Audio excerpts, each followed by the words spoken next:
Muito bom dia para todos vocês, boa tarde, boa noite. Eu não sei exatamente a hora que vocês vão assistir esse vídeo, mas é uma grande satisfação, pelo menos através da internet, a gente ter um contato, né? Espero que todos estejam bem, eu espero que os familiares de vocês estejam bem. Procurem se resguardar nesse momento, fiquem em casa se vocês puderem, é o melhor para todos nós. É uma situação difícil, mas que certamente vai passar, tá bom? E o que a gente vai ver hoje? Bom, hoje a gente vai dar continuidade ao último conteúdo que nós vimos na nossa última aula presencial. Na última aula, eu ia entrar exatamente nesse assunto aqui, ó, equação da reta. Todos vocês que já são do terceiro ano do ensino médio, no primeiro ano do ensino médio, estudaram funções do primeiro grau, lembram? Pois é. Na função do primeiro grau, em algum momento, quando a gente começa a estudar o gráfico desse tipo de função, a gente aprende que a figura que caracteriza essa função é o quê? É uma reta. Então, e agora a gente vai ver esse mesmo assunto, porém de uma outra forma, dentro da geometria analítica, ou seja, nós vamos ver um assunto novo, porém com resquícios de algo que vocês já estudaram lá atrás. Bom, e para isso, está aqui, ó, eu estou desenhando no plano cartesiano uma reta que passa por dois pontos que eu vou chamar de ponto A e ponto B. As coordenadas desse ponto A são XA e YA. E as coordenadas desse ponto B eu estou chamando de XB e YB. Bom, o que a gente vai ver agora? A gente vai ver a equação geral da reta. No tópico aqui da aula de hoje, eu escrevi a equação da reta, só que nós podemos escrever diversas equações da reta com características diferentes. O primeiro tipo que a gente vai ver é a equação geral da reta. E para isso, como é que nós vamos fazer? Nós vamos utilizar algo que já tínhamos visto em aulas anteriores, a chamada condição de alinhamento de três pontos. Se todos lembram bem, quando eu tenho três pontos, ou seja, os pontos A e B de coordenadas conhecidas, e um terceiro ponto qualquer, que eu não preciso nem denominá-lo. Por que eu não preciso denominá-lo? Porque se eu quero uma equação, para ter uma equação, o que a gente tem que ter? A gente tem que ter uma igualdade, ou seja, o sinal de igual, e eu preciso ter também o quê? Variáveis. Então, estrategicamente, esse terceiro ponto que eu marquei aqui entre A e B é um ponto qualquer cujas coordenadas eu não vou especificar. E aí, ao criar a condição de alinhamento desses três pontos, eu tenho aqui as coordenadas x e y desse ponto que eu marquei depois dos outros dois, as coordenadas do ponto A e as coordenadas do ponto B. Lembrando que na condição de alinhamento de três pontos, eu crio um determinante de terceira ordem, cuja terceira coluna ela é unitária. E aí, o principal é você lembrar que esse determinante que nós montamos em aulas anteriores a essa, tá bom? Ele sempre será igual a zero se os três pontos pertencerem a uma mesma reta suporte. Para não ficar uma sopa de letrinha, ao invés de desenvolver o cálculo desse determinante, cujo resultado eu já conheço, eu vou utilizar um exemplo com valores numéricos. Fica um pouco melhor para a gente mostrar como é que essa equação geral vai ser gerada através da condição de alinhamento de três pontos. Então está aqui, ó, o exemplo, a equação geral da reta que passa pelos pontos. Aí eu escolhi dois pontos aqui quaisquer, A e B. Né? As coordenadas de A são 1 e 2 e as coordenadas de B 4 e 6. Utilizando a condição de alinhamento de três pontos, vamos montar aqui o nosso determinante. Ó, x e y, lembrando, né, eu tenho que ter variáveis. Então, desses três pontos, um deles não tem coordenadas conhecidas. Portanto, eu estou chamando de x e y mesmo. As coordenadas do ponto A são 1 para x e 2 para y. E as coordenadas do ponto B são 4 e 6. Lembrando, a terceira coluna ela é unitária. Vamos lembrar também, ó, você está observando aqui, a primeira coluna é uma coluna exclusiva para as coordenadas x. A segunda coluna é uma coluna exclusiva para as coordenadas y. E aí a gente sabe que esse determinante será igualado a zero. No entanto, para a gente ganhar um pouquinho de tempo, vamos já lembrar de como é que nós resolvemos um determinante como esse. É a chamada regra de Sarrus, né? E o que manda a regra de Sarrus? Ela manda que a gente possa reescrever as duas primeiras colunas do determinante aqui ao lado, né? Lembrando que esse determinante tem que dar zero, já que os pontos estão alinhados, e agora nós vamos multiplicar os seus elementos em diagonal. Ó. Essa diagonal aqui, ó, x vezes 2 vezes 1. Esse produto vai dar 2x. Y vezes 1 vezes 4. Esse produto vai dar mais 4y. É positivo, né? Esse produto aqui, ó, desses elementos dessa diagonal, 1 vezes 1, 1 vezes 6, 6. E aí, lembrando, eu vou mudar de sentido, então eu vou colocar um sinal negativo, abrir parênteses e vou voltar aqui no sentido contrário, tá? Y vezes 1 vezes 1 vai dar y, mais x vezes 1 vezes 6, 6x. E finalmente, essa terceira diagonal aqui, ó, que está no sentido oposto, 1 vezes 2, 2 vezes 4, 8. Tudo isso igual a zero. Bom, o que a gente vai fazer agora? Você está observando que nós temos aqui vários termos que são semelhantes. Só que antes de mais nada, eu tenho aqui, ó, parênteses separando esses termos desses aqui. Nós vamos eliminar esses parênteses. Vamos lembrar a regrinha básica lá do 7º ano, sinal negativo na frente dos parênteses faz o quê com quem está lá dentro? Inverte o sinal. Então, ó, vou reescrever 2x mais 4y mais 6, eliminando os parênteses, já invertendo os sinais, ó, menos y, menos 6x, menos 8, tudo isso igual a zero. E aí você pode observar que nós temos aqui alguns termos que são semelhantes. Semelhantes por quê? Porque possuem as mesmas partes literais, por exemplo, esses dois. Esses dois termos também são semelhantes por terem as mesmas partes literais. E esses valores aqui que não contêm uma parte literal também são termos semelhantes entre si. Então vamos reduzi-los, né? Diretamente, tá? 2x menos 6x, isso vai dar menos 4x. Mais 4y menos y, isso vai dar mais 3y. E finalmente, mais 6 com menos 8 vai dar menos 2. Tudo isso igual a zero. O que nós criamos aqui? Nós criamos uma equação contendo duas variáveis. Claro, a equação da reta, ela normalmente vai ter essas duas variáveis, x e y, só que para ficar um pouquinho mais, digamos, elegante, né, essa equação, nós vamos multiplicar toda a equação por menos 1, para que o primeiro coeficiente, o coeficiente de x, fique positivo. Então, nós vamos ficar com 4x menos 3y mais 2 igual a zero. E com isso a gente criou o quê? A gente criou a equação dessa reta. No início aqui, quando eu tracei a reta, eu não dei um nome a ela. Vamos dar nome a essa reta? Eu vou chamar essa reta de reta R. Então, nós temos aqui a equação geral da reta R. E qual é a principal característica da equação geral? Quando eu falar de equação geral, eu vou estar aqui me referindo a equações onde, no primeiro membro da equação, eu tenho todos os termos, contendo, no caso, a variável x, a variável y, e também o termo independente, e obrigatoriamente no segundo membro, eu vou ter sempre quem? O zero.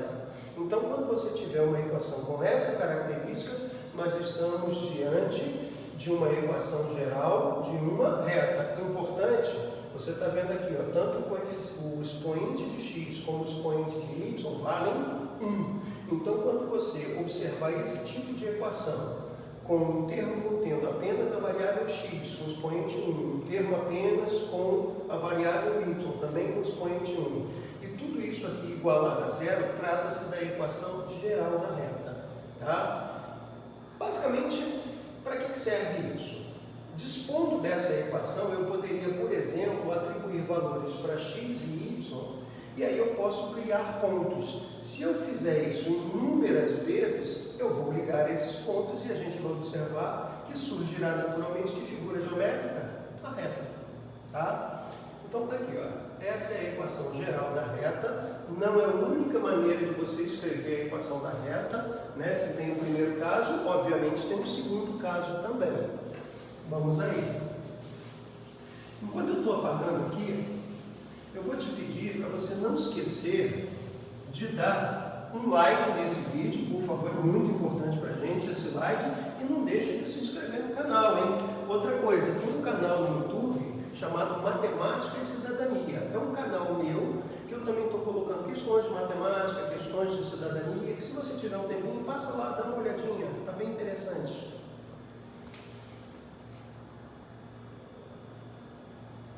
Equação reduzida da reta. Bom, um dos caminhos de você chegar na equação reduzida da reta, um dos caminhos, não é o único, é você pegar a equação geral da reta e fazer alguns ajustes. Ao invés de utilizar essa equação aqui como primeiro exemplo, eu vou pegar um exemplo mais simples. Eu vou escrever uma equação geral de uma reta um pouquinho mais simples que aquela.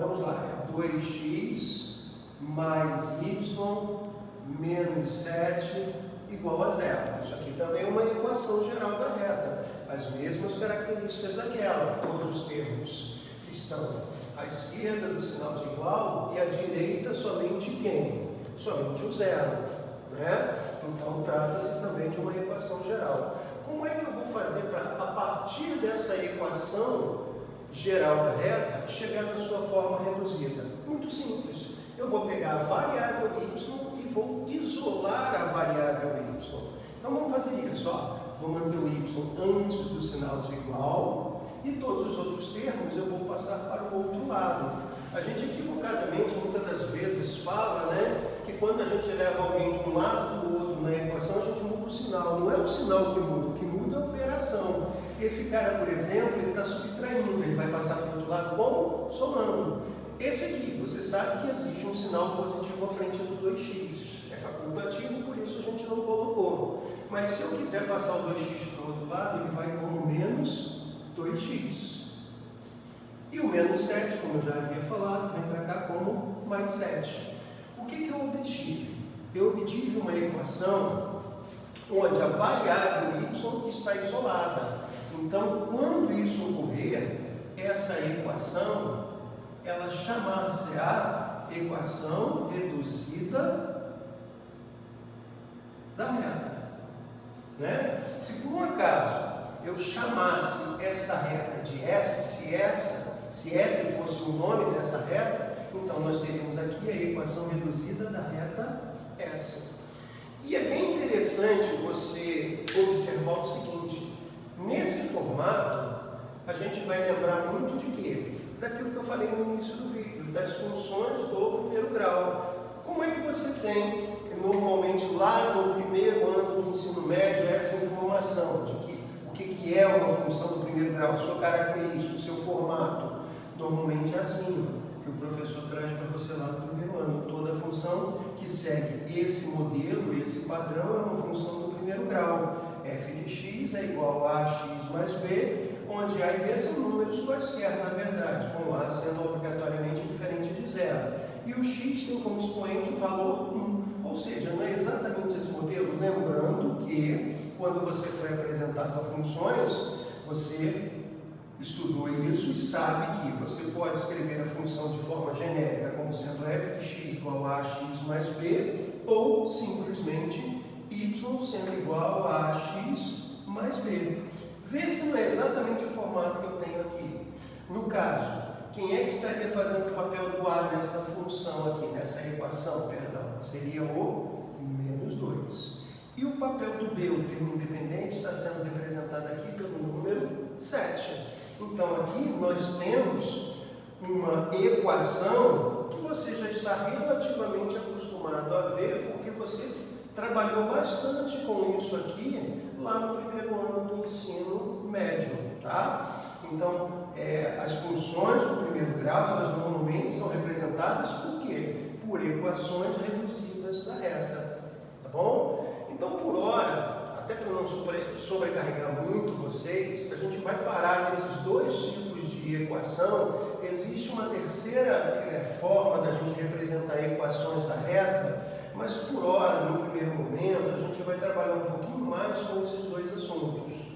Agora, só para fechar aqui, em termos de equação reduzida da reta, é importante só a gente fazer uma observação.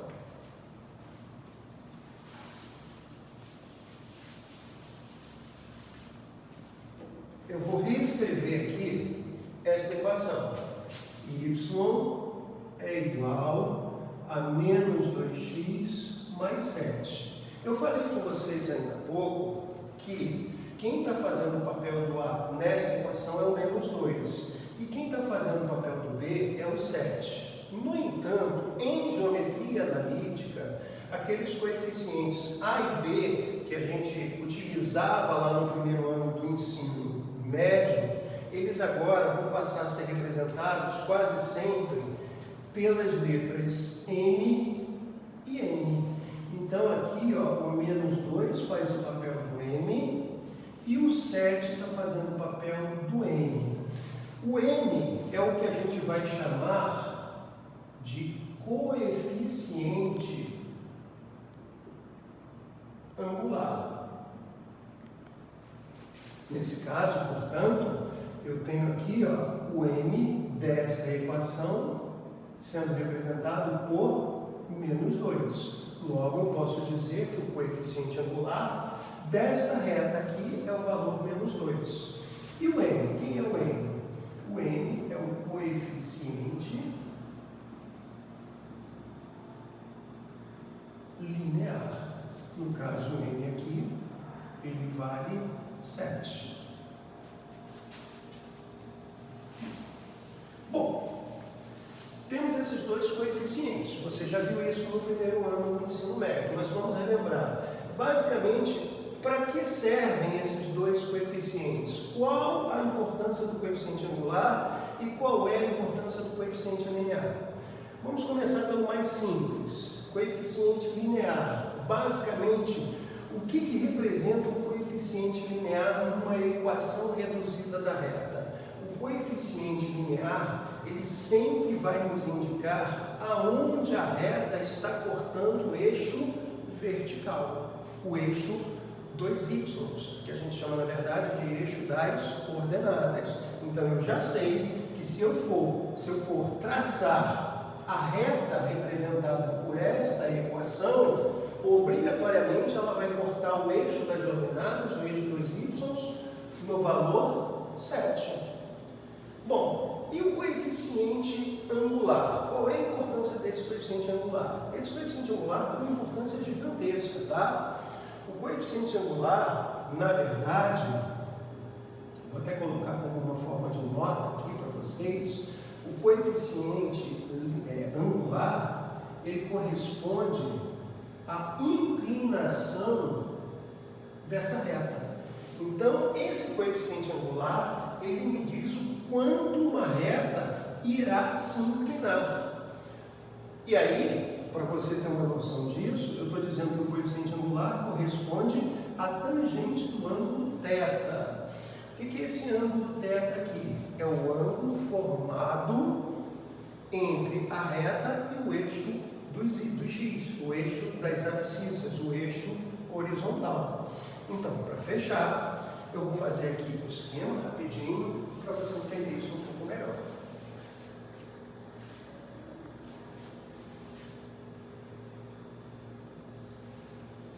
De forma generalizada, não é um exemplo específico para essa reta que nós obtivemos aqui, tá? Eu vou escrever aqui uma reta qualquer, vou fazer aqui, ó, a representação geométrica de uma reta qualquer. O ângulo entre essa reta e o eixo das abscissas, o eixo 2x, é esse ângulo θ. E aí, a inclinação dessa reta, ela é dada exatamente pela tangente desse ângulo aqui. É através dessa medida que a gente tem uma noção quanto essa reta está inclinada. Lembrando que o coeficiente linear, ele representa o que mesmo? Aonde a reta vai cortar o eixo vertical, o eixo 2y. Então, nesse valor aqui, nós temos o coeficiente linear da reta. E a tangente desse ângulo aqui vai nos dar o valor do coeficiente angular. Portanto, é uma equação muito útil quando você quer, por exemplo, fazer um estudo da reta, quando você quer avaliar como você vai representar graficamente uma reta. Tá? Então, basicamente, a aula de hoje ela está trazendo para vocês esses dois assuntos. Repito, fique em casa, tenham paciência, esse momento é difícil, mas vai passar. Eu agradeço muito. Não esquece de novo de você dar um like aí no nosso vídeo, tá bom? Um abraço para todos, vida longa e próspera, como dizia o Spock da Jornada nas Estrelas. Tchau, tchau.